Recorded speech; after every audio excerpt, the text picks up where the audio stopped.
Well, good morning, everybody. Good afternoon, good day.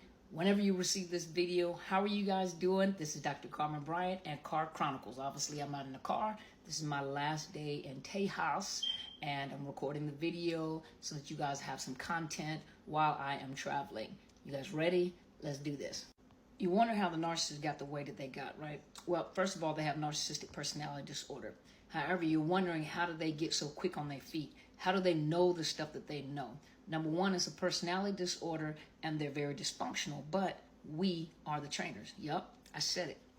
You're the trainer. You train the narcissist. Now, that doesn't mean that you train the narcissist on everything. No, what you've trained the narcissist to do is to be quick on their feet. Let me explain to you.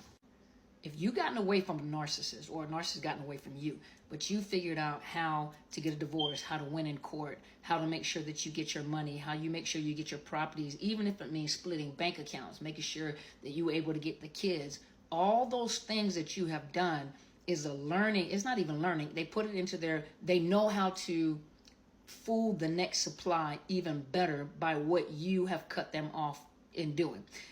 If you were the type of person that put up boundaries, if you were the type of person that didn't fall for their love bombing, if you were the type of person that, and I said this on the last video, if you were the type of person that learned how to keep your money separate, or you separated your money when you started noticing that they were really irresponsible. You may have put your money, it took you a long time to put your money together with them, but then you noticed that they were highly irresponsible. So you had to come up with another plan on how to get your money back, separate the bank accounts, and then come together to pay bills. You may have figured out these ways to do things, or you may have figured out, I'm not signing anything with this individual because they are so irresponsible. If they sign anything, we'll let them sign it in their name, but I'm not taking responsibility. Well, guess what?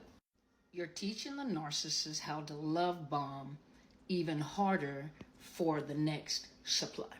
What worked for you may take more energy for the next supply. Because remember that the narcissist is growing in, I'm not going to say strength, because they're not strong, they're manipulative. And they're becoming more manipulative. They become harsher, they become meaner, they become, angrier, they become more bitter. And the things is as you are putting up your guards, but even when you're showing them your weaknesses, and all of us have weaknesses because we're human beings and we love, and sometimes we put down our guards for the people that we care for. See, when we do that, they figure out, okay, that's what it took to get her to that place. That's what it took. For those of you that are in a church, they learn the scriptures, or they learn what the Bible says and use that against you, or whatever religious belief that you have.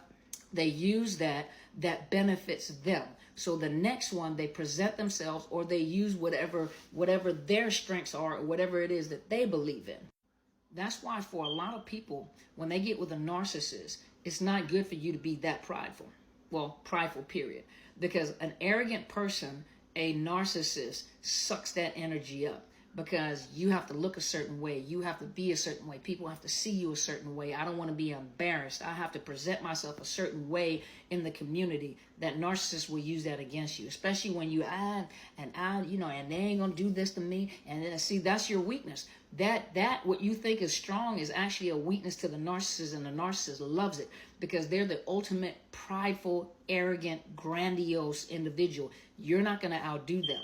And what they'll do is they'll use all that against you. Buy you name brand, buy you these beautiful cars, a house, clothes, present you a certain way in front of people to feed your ego, to feed your pride. And see, they put you out in a place where it's hard for you to leave because it will bruise your ego too. For you to have a failed marriage, say you've had some failed marriages or failed relationships, they'll make it seem like it's all on you. And so you're so prideful, you're so arrogant. And I'm only talking to who I'm talking to. If you're mad at me, you're mad at me. I can't do anything about that. But they feed off of that. And so for you to be a very prideful person, for you to be arrogant and into materialism, they use all that against you. And then if you break away from them and you finally come to and you realize the error of your own ways, guess what they do with the next one? They take all that you just taught them and they flood that new supply with all that. That's why when it comes to love bombing, they always go to the next person and they overdo it to a point where it becomes hard for that supply to leave. Why do you think it was so hard for you to leave? Imagine how hard it is for the next supply to leave. And they always pick the naive ones. They pick the ones that have not healed, that still have wounds. You were the same way. 9 times out of 10, That supply has come from a line of narcissists, has been abused before. And so they have not healed from their own wounds. So guess what? They're easy pickings. And then you have those narcissists, some of them have status quo. Some of them think they have status quo, especially the somatic narcissists where they're all about image and self-image. What do you think they're going to go for? They're going to go for the best, the top notch. That lets you know that you're the best. You're the top notch. You lost your value when you put up your boundaries. You lost your value when you started standing up for yourself and you started asking questions and you didn't turn a blind eye. Then you lost value. Then they couldn't deal with you anymore. Then you were this horrible supply. So they found a better supply, meaning a naive supply that doesn't understand what they are. And a lot of supplies go from narcissist to narcissist to narcissist, not realizing that it is a narcissist. All they realize is, why do I keep attracting the same type of people? Why do I keep getting into the same type of relationships? You keep attracting narcissists because of the fact that you have not healed. You have an open wound. You still have places in your heart that you have not healed from. And so that's why I tell most people, take your time. What do they say a lot of time on social media? What is it? Wait long instead of marrying wrong. Take your time to get to know yourself. Take your time to get to know the things that you like. What do you like? What do you like, Your Highness? What kind of food do you like? What colors do you like? What kind of clothes do you like wearing? Or have you been doing that to keep that narcissist? Because most supply do things to keep that narcissist because they're competing with the outside world. You may not say you're competing with the outside world, but you're competing with everyone because you know their taste, you know the type of person they are. And most of the time what people don't realize is that if that narcissist was cheating on you, I promise you they're cheating on the new supply because it's in their system. That's what they do. Tigers don't change their stripes. A narcissist is a narcissist is a narcissist. And like I said in the beginning of the video, we are the trainers. It's not that you're purposely trying to train them, it's that they pick up on what you're teaching them. If you have boundaries, they learn how to push those boundaries. If they can't get beyond their boundaries, they get frustrated and go look for another supply where they can push those boundaries. Everything with you is a test. When they're love bombing you, when they have idealized you, know that you have entered into a test. You are being interrogated, you are being tested, and you are being trained. They're training you as well. Another thing is the pain level. There are some of you that have been through so much trauma in your family, in narcissist to narcissist to narcissist, that your pain tolerance is really high. And not only that, your GPS system is off. So the things that the average person sees as dangerous, you no longer see as dangerous.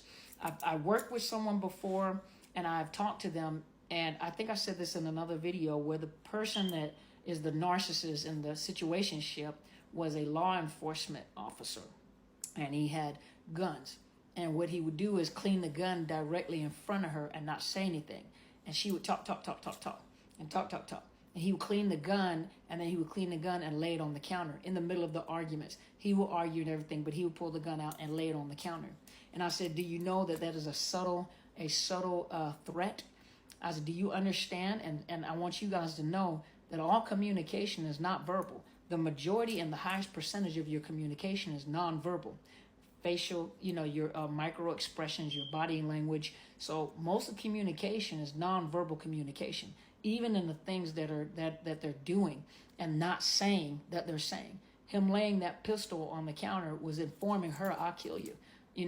I don't know if they're going to cut it out the video, but basically that was the information. This is for information purposes only. This is for mental health purposes.